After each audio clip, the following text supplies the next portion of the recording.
Sorotan selanjutnya, Saudara, Polda Metro Jaya akhirnya mengungkap motif pelaku penculikan dan pembunuhan Kacap Bank BUMN.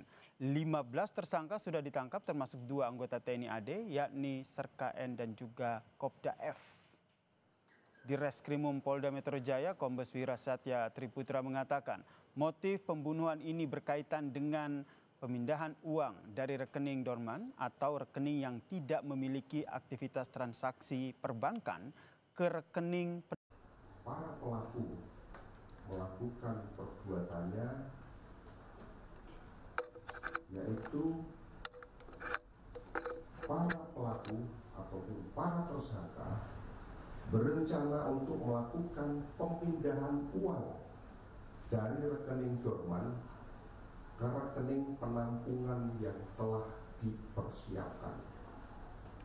Atas nama C alias K bertemu dengan saudara pelaku DH, di mana pada saat itu C alias K memiliki data rekening dorman di beberapa bank.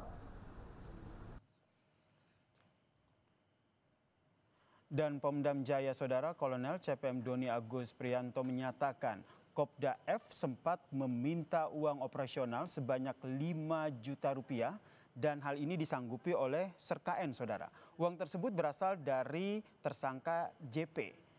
Kemudian Serka N bertemu dengan tersangka JP yang memberikan uang kepada Serka N sebanyak 95 juta rupiah yang digunakan untuk kejahatan mereka. Kopda F meminta uang operasional sejumlah 5 juta rupiah dan pada saat itu disanggupi oleh Serka N dan uang tersebut dari pemberian saudara JP. Selanjutnya pada hari Rabu tanggal 20 Agustus Serka N bertemu dengan saudara JP di salah satu bank swasta di wilayah Jakarta Timur. Saat itu saudara JP menyerahkan sejumlah uang tunai sebanyak 95 juta rupiah yang akan digunakan untuk kegiatan tersebut.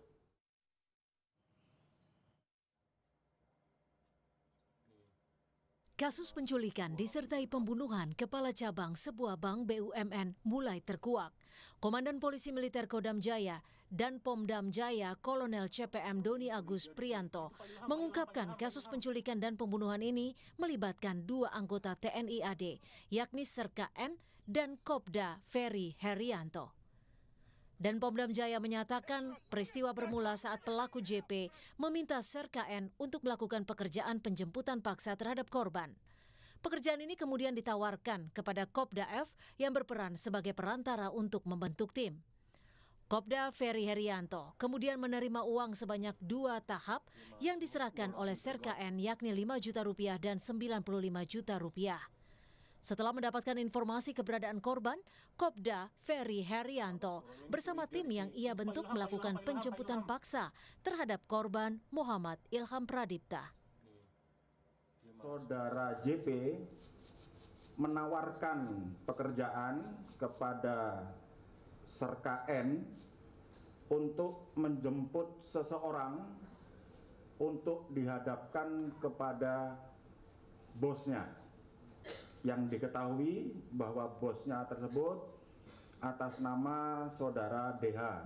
Serka N kembali menghubungi Kopda F dan menanyakan kembali apakah Kopda F bersedia atau tidak menerima tawaran yang sudah ditawarkan kemarin.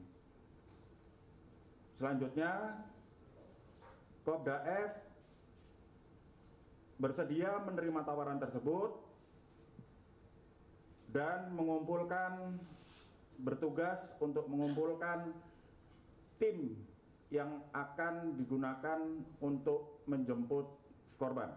Cepet kamu, jangan yang mana? Kriminolog Universitas Indonesia Hanifah Hasna bilang, keterlibatan anggota TNI dalam kasus penculikan dan pembunuhan kepala cabang Bank BUMN membuktikan ada peran strategis yang dinilai bisa membahayakan.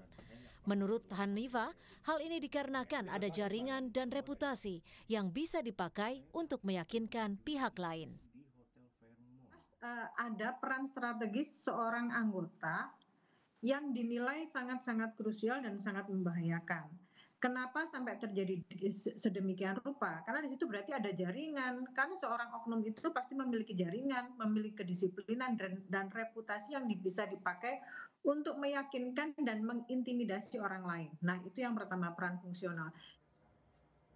Muhammad Ilham Pradipta, Kepala Cabang Bank BUMN di Cempaka Putih, Jakarta, menjadi korban penculikan pada 20 Agustus 2025 lalu. Aksi ini sempat terekam CCTV halaman parkir sebuah pusat perbelanjaan.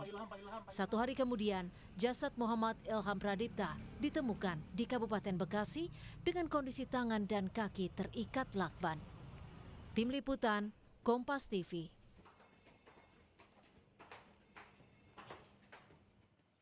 Lalu seperti apa penanganan kasus penculikan disertai dengan pembunuhan terhadap Kacap Bank BUMN ini, saudara?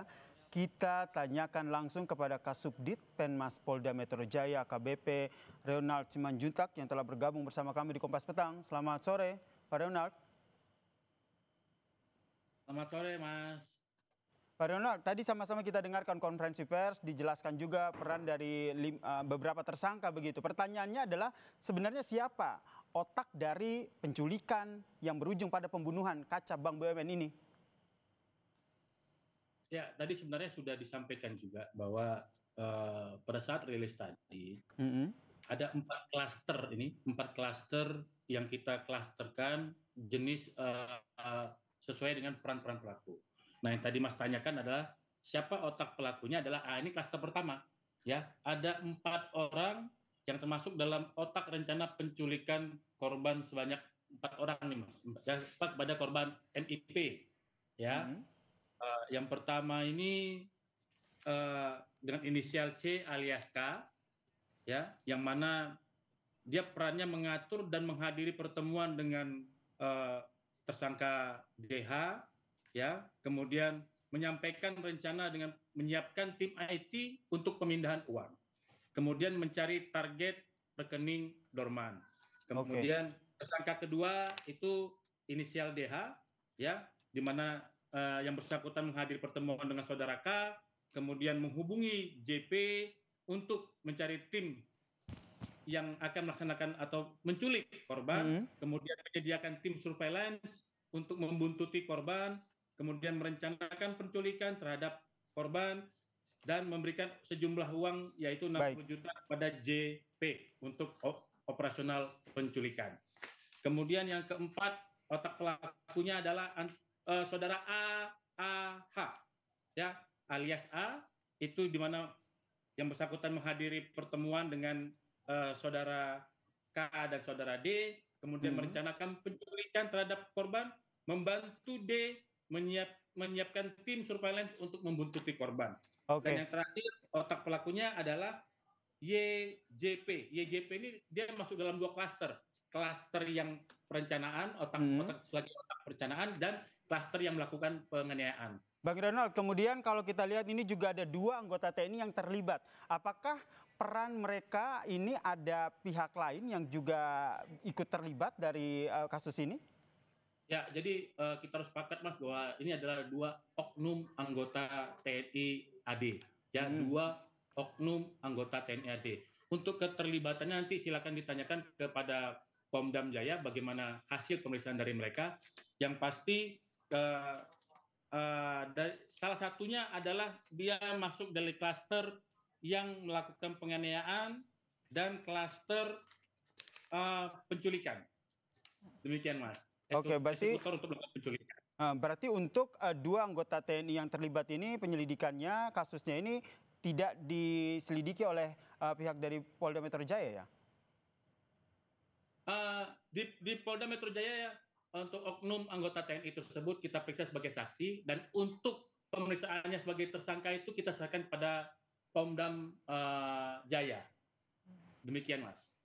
Oke, kemudian dari awal perencanaan ini memang mereka komplotan penculikan dan pembunuhan ini memang sudah punya opsi untuk melakukan pembunuhan terhadap Kacap Bank ini. Ya, kami jelaskan di perencanaan memang ada dua opsi yang mereka pilih. Opsi pertama yaitu melakukan pemaksaan dan kekerasan dan atau ancaman kekerasan. Setelah berhasil maka korban dilepas. Itu opsi pertama. Opsi kedua adalah melakukan pemaksaan dan kekerasan atau mengancam dengan kekerasan. Setelah berhasil uang itu beralih di dalam rekening yang mereka siapkan, itu langsung korban akan dihilangkan atau dihilangkan nyawanya atau dibunuh. Demikian. Jadi ada dua opsi nih, Mas. Nah, jadi antara tim 1, klaster 1, klaster 2, klaster 3, klaster 4 ini akhirnya mereka berembuk memutuskan untuk sebenarnya mereka memilih opsi 1, ya, mereka memilih opsi 1. Oleh sebab itu terakhir, ya, berdasarkan hasil pemeriksaan, makanya pada saat korban ditinggalkan di tempat penemuan akhir pada saat korban ditemukan, ya, itu kalau dari keterangan para pelaku yang meninggalkan, itu korban masih dalam kondisi bernyawa atau hidup dan masih bergerak, memang sudah lemas. Nah, demikian, Mas. Bang Donald, kalau kita lihat ini kan nampaknya sudah disusun. Jadi seperti yang tadi dijelaskan oleh Pak Dirkrim bukan pasal 340 diterapkan, tapi pasal 328 dan pasal 333 ayat 3. Oke, kalau kita lihat ini kan nampaknya mereka sudah menyusun rencana begitu terkait dengan penculikan dan juga berujung pada pembunuhan ini. Apakah ada kemungkinan adanya keterlibatan orang lain atau mungkin dari orang dari pihak bank itu sendiri dalam kasus ini, lepas dari 15 tersangka yang sudah ditahan?